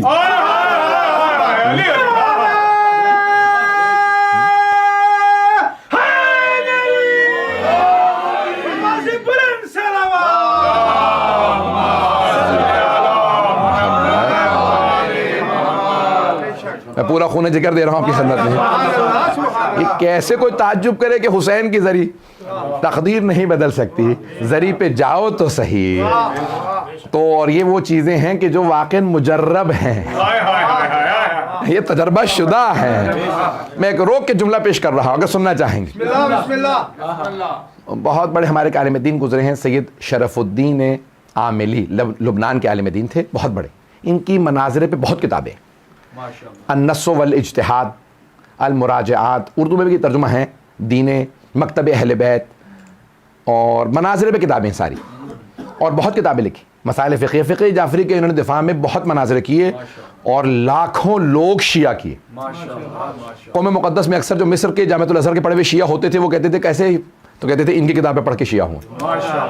تو بہت مضبوط تھے, اللہ نے بڑی توفیق دی تھی. سید شرف الدین عاملی, موسوی عاملی, جبل عامل کے رہنے والے, تو اس لیے عاملی کہا جاتا تھا. تو 20ویں صدی میں ہمارے دو علماء مراجوں نے آل سعود کے زمانے میں حج میں نماز پڑھائی. ایک آقا محسن الحکیم نے اور ایک آقا شرف الدین نے, سید شرف الدین, اور دونوں نے فیصل کے زمانے میں. تو فیصل بہرحال اس نے, بعض علماء نے نقل کیا کہ آقا حکیم سے کہا تھا کہ میں جنت البقیع بنوا دوں گا, پھر اس کے بعد بھائیوں نے ہی اس کے امریکہ سے مل کے قتل کروا دیا. بہرحال اب یہ جا رہا ہے تو بہرحال فیصل نے بلایا, کبھی بلائے میں ملنا چاہتا ہوں. تو آقا شرف الدین موسوی, ان کا بہت نام تھا, کتابیں ان کی چھپ گئی تھیں, ان کا بہت چرچا ہو گیا تھا. جب گئے تو کہنے لگے کہ پہنچے. اب بادشاہ, آپ کو پتا ہے بادشاہ کتنے پڑھے لکھے ہوتے ہیں, کچھ زیادہ میں کچھ نہیں کہنا چاہتا. ہاں, تو اب جتنی تعلیم ہوتی ہے آج کل تو صدر اور وزیر اعظم بھی ایسے ہی آ رہے ہیں. تو لیکن بہرحال اب بادشاہ زیادہ ایجوکیٹڈ نہیں, وہ پیسہ باپ دادا بادشاہ تھے تو بادشاہ بن گیا.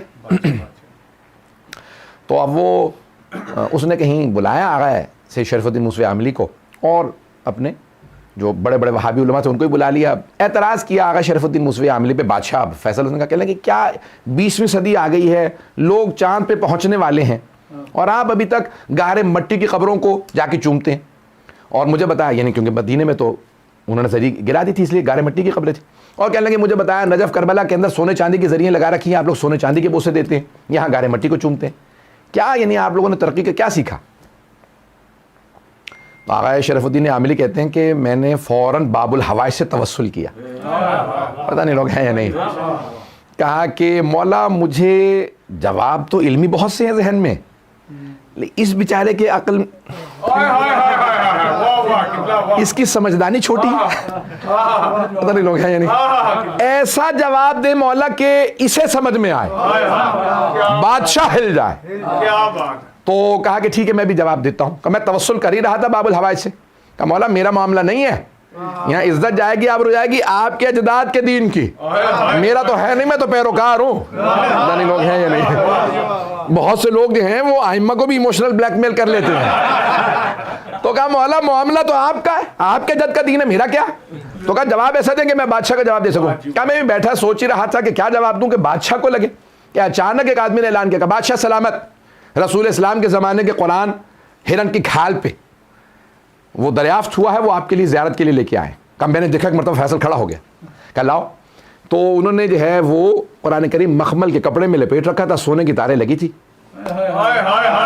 جیسے ہی اس نے قرآن ہاتھوں میں لے کے چوما, آنکھوں سے لگایا, کہا میں فوراً کھڑا ہوا, میں نے کہا شرک, بدعت, حرام. بس تین ہی تو الفاظ آتے ہیں انہیں. تو جیسے کہا نا شرک بدعت حرام, تو فیصل نے پلٹ کے کہا مولانا دماغ خراب ہو گیا آپ کا کیا. محل کے اندر شور مچانے لگے. کہا یہ تم کیا کر رہے ہو, سونے کی تاروں کے بوسے دے رہے ہو, مخمل کے کپڑوں کے بوسے دے رہے ہو, ہرن کی کھال کو چوم رہے ہو. کہا نہیں مولانا, میں سونے کی تاروں کے, مخمل کے کپڑے کے, ہرن کی کھال کے نہیں, وہ جو قرآن ہے اس کی وجہ سے چوم رہا ہوں. کہ ہم بھی گارے مٹی کے بوسے نہیں دیتے, وہ جو قبروں میں نبی.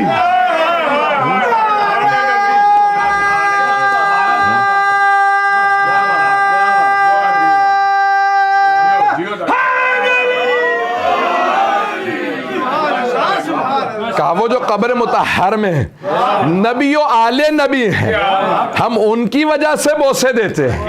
کہا کچھ دیر کے لیے بالکل سٹپٹایا, خاموش ہو گیا. کہا اس سال اپنے مفتی اعظم سے کہنے لگا, مفتی اعظم تو سمجھتے ہیں نا, پاکستانیوں سے بہتر کون سمجھے گا. تو اپنے مفتی اعظم سے کہا کہ بھئی اے عبداللہ بن باز سال, تم نہیں یہ نماز پڑھائیں گے. کہا انہوں نے ایسا جواب دیا کہ دل کو لگ رہا ہے کہ آج قرآن آ جائے اور جو صاحب قرآن ہو, پتہ نہیں لوگ ہیں یا نہیں, جو صاحب قرآن ہو اسے نہیں چومو گے, اور جو وارث قرآن ہو.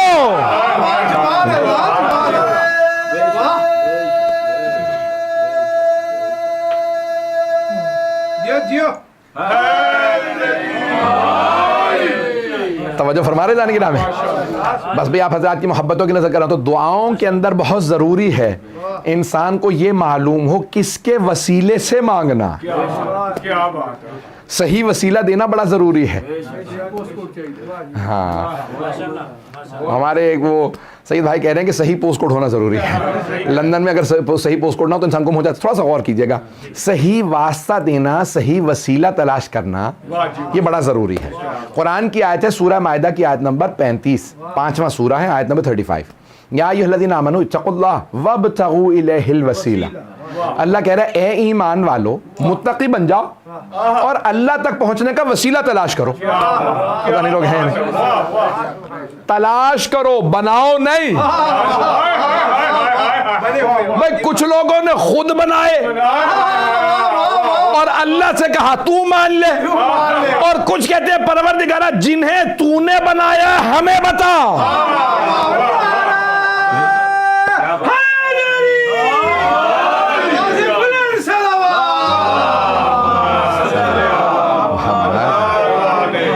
پہنچ گئے ہیں. مجھے نہیں معلوم سب پہنچے ہیں یا نہیں پہنچے. بھائی میں تھوڑی سی اور وضاحت کر دیتا ہوں. میں قرآن کے اندر آیت ہے کہ جب اگر اے میرے حبیب یہ جو بت پرست ہے نا ان سے اگر آپ پوچھیں گے بتوں کی پوجا کیوں کرتے ہو تو یہ کہیں گے ہاں اولئک شفاعنا الی اللہ, یہ اللہ تک ہمارے شفیع ہیں, شفاعت کرنے والے ہیں.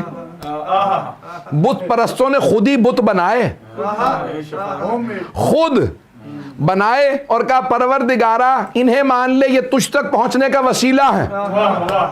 بھئی ایک بات واضح ہو گئی, سب وسیلے کو مانتے ہیں, مشرک بھی موحد بھی, فرق یہ ہے کچھ خود بنا کے مانتے ہیں. میں الفاظ پلٹ کے کہہ دوں, کچھ خود ساختہ وسیلے مانتے ہیں, کچھ خدا ساختہ وسیلے مانتے ہیں. خوشنودی امام زمان بلند تر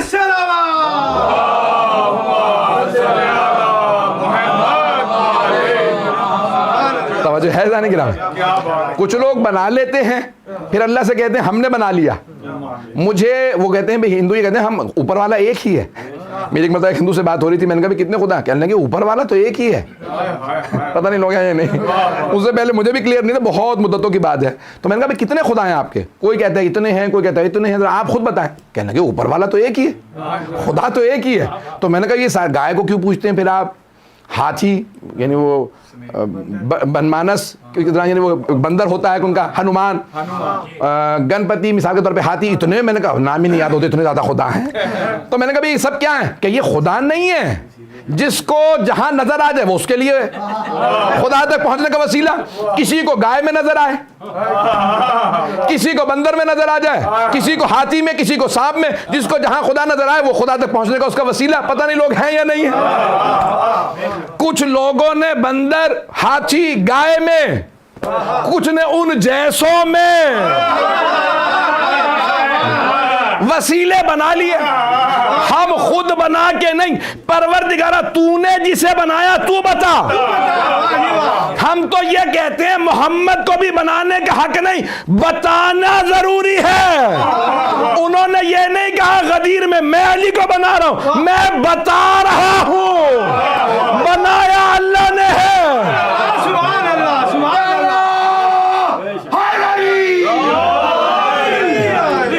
بات واضح,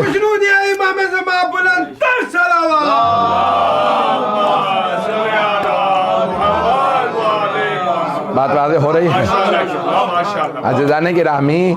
اس لیے ہم کہتے ہیں خود نہ بناؤ. اچھا پھر ایک اور بات, جسے انسان بناتا ہے نا تو اس کی سب سے بڑی جو برائی ہوتی ہے وہ یہ ہوتی ہے کہ وہ انسان ہی کو خوش کرنے کی کوشش کرتا رہتا ہے.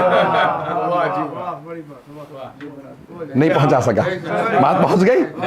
میں مثال کے طور پہ آپ لوگ مجھے کوئی منصب دے دیں, عہدہ دے دیں, میں ہمیشہ دیکھوں انہوں نے بنایا, کہیں ایسا نہ ہٹا دیں. وہ لوگوں کو خوش کرنے کی کوشش کرے گا.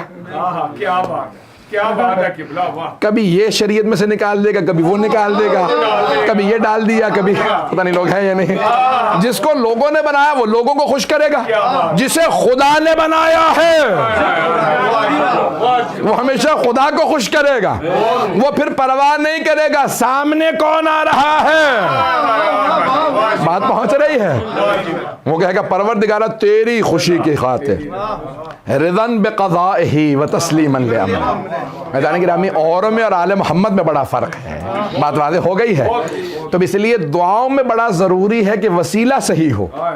میں دو یہاں پہ جلدی روایات پیش کروں گا اگر سننا چاہیں گے. تو اب یہاں پہ ایک مسیلمہ کذاب کا نام سنا ہوگا, جھوٹا دعویٰ کیا تھا اس نے نبوت کا. پیغمبر اسلام کے فوراً بعد ایک آدمی نے کہا بھی میں نبی ہوں. لوگوں نے کہا بھی رسول خدا نے کہا تھا میں آخری نبی ہوں. اس نے کہا نہیں میں ہوں. اچھا بھی دلیل کیا؟ کہا بھائی حالی اس کو کیا کیسے شکست دیں؟ تو کہا بھائی رسول خدا نے معجزہ دکھایا تھا, کہا تو معجزہ دکھا دے. اس نے کہا اچھا معجزہ کیا دکھایا تھا؟ ان کا رسول خدا نا نابینا کو ہاتھ لگاتے تھے بینائی آ جاتی تھی. اس نے کہا لے آؤ نابینا آدمی, میں اسے بینائی دے دوں گا.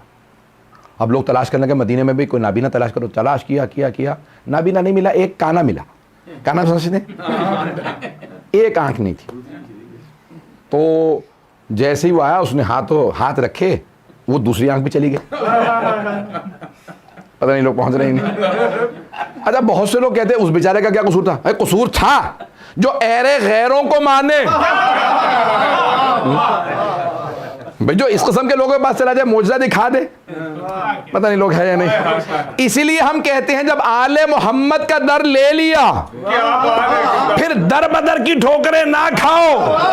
بھئی ایسوں سے کیوں مانگتے ہو جو آل محمد سے لے کے دیں گے؟ آل محمد ہی سے مانگو. پتہ نہیں بات پہنچ رہی ہے نہیں پہنچ رہی. تو عزیزان گرامی اس لیے ہم آل محمد کو مانتے ہیں. شیعہ کا اصول یہ ہے کہ آل محمد جیسا کوئی نہیں ہے. تو عزیزان گرامی اس لیے ہمارا اصول یہ ہے. تو اب ہم بہت سے ایسے برادران جو ہے وہ کہنے لگے بھئی ان کا وسیلہ ان کا وسیلہ, کہیں نام لینا کسی کا مقصود نہیں, لیکن ہم کہتے ہیں کہ نہیں, آل محمد سے زیادہ مقام و فضیلت کسی کی نہیں. تو اب یہ بہرحال بہت طولانی ہے. علامہ مجلسی نے اپنی حق الیقین میں لکھا ہے, یہ مسائل کذاب بہت تفصیلی ہے, میں نے چھوڑ دیا. تو اور اس نے کہا بھئی اس کی بنا چلے گی. اس نے کہا ایک اور معجزہ پوچھ لو. تو کہا رسول خدا خشک کنویں میں لعاب دہن ڈالتے تھے, پانی سے بھر جاتا تھا. اس نے کہا ٹھیک ہے خشک کنواں دکھاؤ. تلاش کرنے لگے. انہوں نے کہا خشک کنواں تو کہیں نہیں ہے, ایک کنواں ہے جو پانی بہت کم ہے, وہیں لے چلو اسے. وہ اس نے جیسے تھوکا وہ بھی خشک ہو گیا. جب انسان جھوٹا دعویٰ کرے تو آبرو بھی جاتی ہے, پتہ نہیں لوگ ہیں نہیں, جھوٹے نبوت و امامت کے دعووں کی آبرو بھی جاتی ہے اور آخرت بھی جاتی ہے, پتہ نہیں لوگ ہیں نہیں. اچھا ایک اور بات کہہ دوں, لیکن جو آدمی فیصلہ کر لے کہ میں نے غلط کو ماننا ہے, یعنی میں اسی کے راستے پہ چلوں گا, تو اللہ ہدایت بھیجتا ہے لیکن زبردستی نہیں کرتا. پتہ نہیں لوگ ہیں یا نہیں ہیں. اللہ کی یہاں سے زبردستی نہیں ہے. اللہ کہ میں راستہ دکھاتا رہوں گا. میرا انا ہدیناہ السبیل اما شاکرا و اما کفورا. میں بہت بہت سخت باتیں کہہ رہا ہوں لیکن سن لیجیے گا. تو جانے گرامی اللہ کہتا ہے ہدایت بھیجنا میرا کام, لیکن ہدایت قبول کرنا تمہارا کام. تم میری ہدایت قبول کرو, میرا شکر ادا کرو, یا رد کر دو اور کافر بن جا. میں ہدایت بھیجتا رہوں گا, ماننا نہ ماننا تمہارا کام. جناب امیر اسی لیے مدینہ چھوڑ کے نہیں گئے تھے, پتہ نہیں لوگ ہیں یا نہیں. مسجد نبوی میں آتے رہتے تھے. بہت سے لوگ کہتے یا علی جب آپ ہمارے پیچھے نماز نہیں پڑھتے تو مسجد میں کیوں آتے ہیں؟ متا کیجئے. مولا نے کہا میرا حق زیادہ بنتا ہے کہ آؤں. مسجد چھوڑنی ہے تو تم چھوڑو, میں نہیں چھوڑوں گا, تاکہ لوگ یہ نہ کہیں ارے علی کو خلافت نہیں ملی مسجد بھی چھوڑ دی. پتہ نہیں بات پہنچی یا نہیں پہنچی. مولا پھر بھی آتے رہے. انہیں بھی محسوس ہو جاتا تھا کہ بھی اپنی قرات کر رہے ہیں, اس کا مطلب ہمارے ہم مسئلہ کہاں سے آیا یہ کہ اگر عادل نہ ہو تو اپنی تلاوت واجب ہے. مولا علی سے تو آیا, پتہ نہیں لوگ ہیں یا نہیں ہیں کہ بھئی کو فاسق اگر. اور یہ تو قرآن کی آیت ہے, یا ایھا الذین آمنوا لا تقدموا بین یدی اللہ ورسولہ.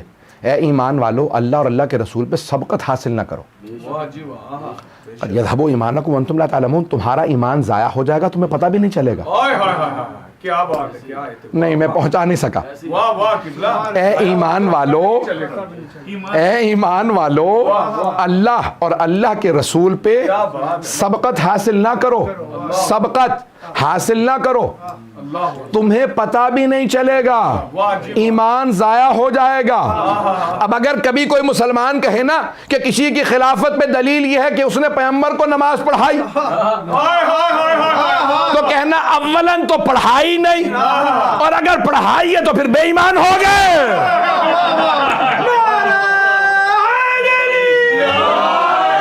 بات پہنچ گئی.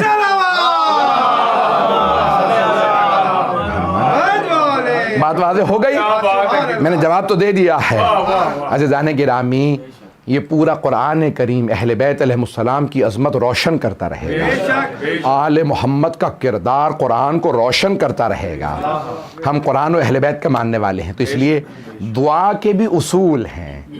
جب مانگنے آؤ تو اس انداز سے مانگو کہ انسان کی زبان نہ بولے آنسو بتائیں یہ مانگ رہا ہے, آنکھیں بتائیں کہ یہ کچھ مانگنے کے لیے بیٹھا ہے. میں اس پہ چند دن پہلے پیش کر چکا ہوں تو اس لیے آج نہیں پڑھوں گا.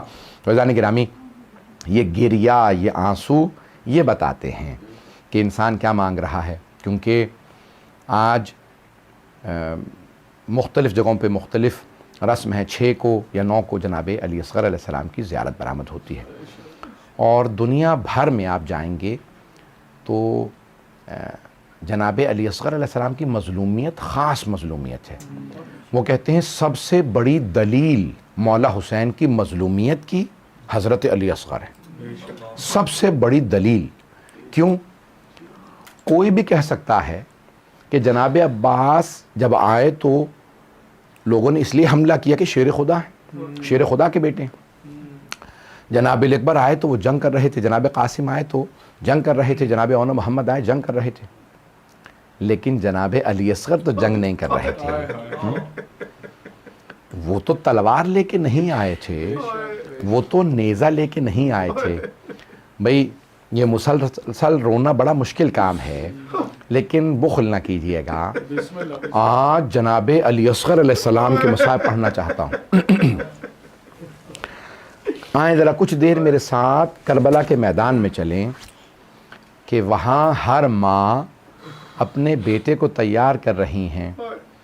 جناب سید الشہداء خیموں کے باہر سے بیویوں کی گفتگو سن رہے ہیں کہ یہ بیویاں کتنی ایثار اور قربانی کا جذبہ رکھتی ہیں. ایک بیوی کی بار بار آواز آتی ہے، اے علی اصغر میرے لال، آپ بھی جوان نہیں ہوئے، آپ میدان میں چل کے نہیں جا سکیں گے، لیکن میرے لال کل جب آپ میدان میں جائیے گا تو ماں کے دودھ کی لاج رکھ لیجئے گا. بیٹا میں خاندان اہل بیت سے نہیں ہوں، میں باہر سے بیاہ کے آئی ہوں.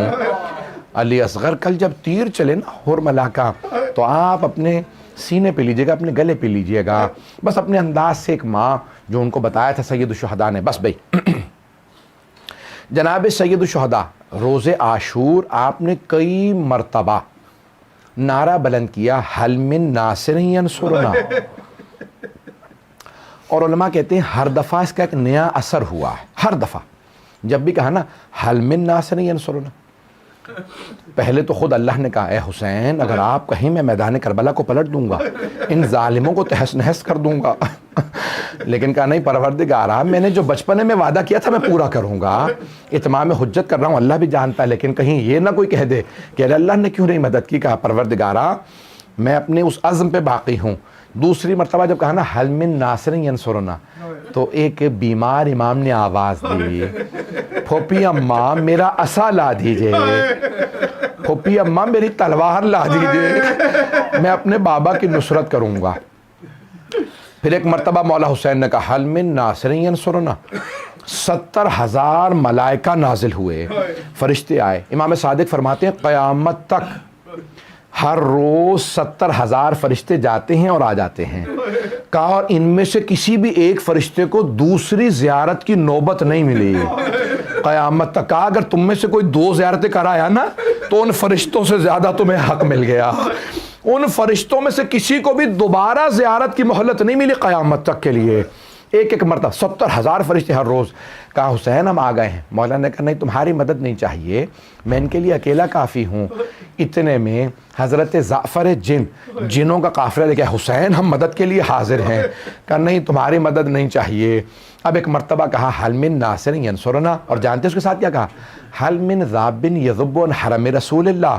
ہے کوئی جو نبی زادیوں کے پردے کو بچا لے. بس یہ جملہ سننا تھا، جناب علی اصغر نے گہوارے سے گرا دیا. کیوں نہ گہوارے سے گرائیں، ارے یہ علی کا خون ہے، غیرت ہاشمی ہے. بس بیویوں نے بلند آواز سے رونا شروع کر دیا. جناب سید الشہداء خیمے میں آئے. کہا زینب ابھی میں زندہ ہوں. کہا بھیا بھی جب آپ نے کہا نا حل من ناصر ینصرنا، علی اصغر نے اپنے آپ کو گہوارے سے گرا دیا. مولا حسین نے ایک مرتبہ کہا رباب علی اصغر کو مجھے دے دیجئے. بس بھی 2 روایات ہیں، میں اپنے انداز سے بس ایک ہی روایت کو پیش کروں گا. تو ایک مرتبہ میرے ساتھ کربلا چلیے گا. کہا رباب آپ دوسرے خیمے میں چلی جائیے. جانتے ہیں نا ایک چھوٹا بچہ ماں کے سامنے تڑپے اور روئے، بڑا مشکل کام ہوتا ہے. مولا حسین نے زمین پہ ایک سفید کپڑا بچھایا، جناب علی اصغر کو لٹایا، کپڑے کو لپیٹ دیا اور پھر ایک مرتبہ اپنی ابا کے دامن میں چھپایا اور چلے جناب سید الشہداء. جیسے ہی چلے تو جناب مختار نے ابو خلیق سے پوچھا تھا. کہا ابو خلیق جناب مختار ہر دشمن سے جب بدلہ لینا چاہتے تھے نا تو پوچھتے تھے بتا کیا کیا تم نے کربلا میں؟ تو پوچھا اے ابو خلیق کبھی میدان کربلا میں رونا آیا؟ تو ابو خلیق نے کہا ہاں ایک مرتبہ، مجھے نہیں ساری فوج کو رونا آیا۔ جناب مختار نے کہا تمہیں بھی رونا ہے؟ کہا ہاں۔ کہا کب؟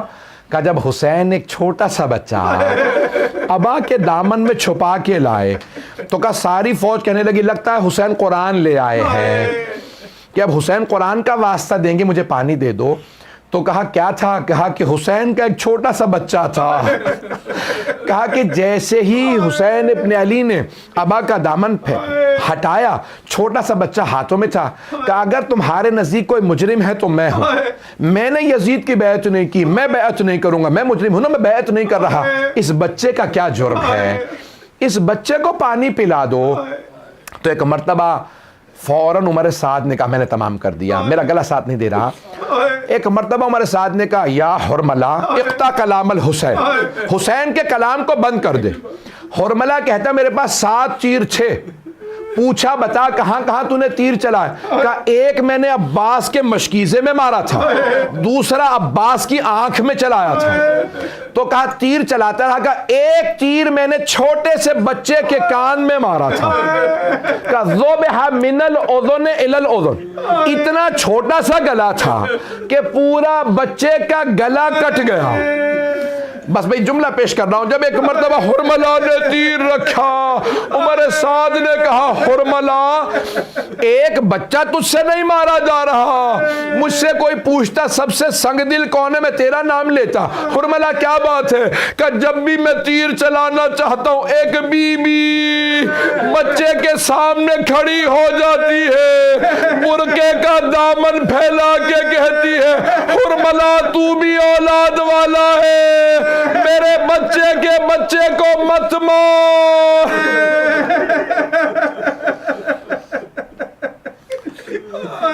الا لعنت اللہ علی القوم الظالمین وسیعلم الذین ظلموا ای منقلب ینقلبون۔ بس بھئی اس سے پہلے کہ ماتم کے لیے کہوں 2 دعا کے جملے کہوں گا، ہاتھوں کو بلند کیجئے گا، ہر دعا مستجاب ہے۔ آج مظلوم کربلا کی مظلومیت کی دلیل کے مصائب ہیں نا، آپ کے گھروں میں بھی چھوٹے بچے ہیں، جانتے ہیں کیا کیا مولا حسین نے؟ ابا کے دامن میں چھپا لیا دوبارہ۔ اور کسی بھی شہید کربلا کے لیے مولا نے ایسا نہیں کیا جیسے جناب علی اصغر کے لیے، جانتے کیا کیا؟ 7 قدم آگے لیتے تھے، 7 قدم پیچھے لیتے تھے، اور رو رو کے کہتے جاتے تھے انا للہ و انا الیہ راجعون رضا بقضائہ و تسلیما لامرہ۔ میں سوچتا تھا مولا کیوں اتنی مرتبہ آپ نے 7 قدم آگے لیے 7 قدم پیچھے؟ تو پھر میرے دل نے گواہی دی کہ شاید مولا یہ سوچ رہے ہوں گے میں تو معصوم ہوں، میں نے برداشت کر لیا، میں رباب کو کیا بتاؤں گا کہ بیٹے کو کیسا پانی پلایا ہے۔ اجرکم اللہ۔ بس بھئی جب مولا آئے نا تو در خیمہ پہ ایک چھوٹی بی بی کھڑی تھی، بی بی نے سوال کیا بابا بھیا علی اصغر کو پانی پلا دیا؟ میرا دل کہتا ہے مولا نے اس انداز سے کہا ہوگا سکینہ ایسا پانی پیا ہے علی اصغر نے اب کبھی پانی نہیں مانگے گا۔ پروردگارا تجھے واسطہ ہے اس لاشے کا، میں ایک سخت جملہ کہنے والا ہوں مجھے معاف کر دیجیے۔ پروردگارا جب 11 محرم کو لاشیں پامال کیے جانے والے تھے، ہر شہید کا لاشا اٹھا لیا گیا، ہر شہید کا، صرف 2 لاشیں پامال ہوئے، ایک مولا حسین کا، دوسرا جناب علی اصغر کا۔ پروردگارا واسطہ اس چھوٹے سے لاشے کا، ہم سب کو امام زمانہ کا ظہور دیکھنا نصیب فرما، دشمنان اہل بیت کو نیست و نابود فرما، داعش و طالبان کو غارت فرما، مؤمنین کی حفاظت فرما، بے اولادوں کو اولاد عنایت فرما، اولاد والوں کی اولاد کو نیک و صالح بنا۔ پروردگارانی امام بارگاہوں کو ترقی عنایت فرما، خدمت کرنے والوں کی توفیقات میں اضافہ فرما، ہمارے تمام عزاداروں کی حفاظت فرما، ہمارے مقامات مقدسہ کی حفاظت فرما۔ ربنا تقبل منا انک انت السمیع العلیم بحق محمد وآلہ الطیبین الطاہرین المعصومین۔ شام ہو گئی میں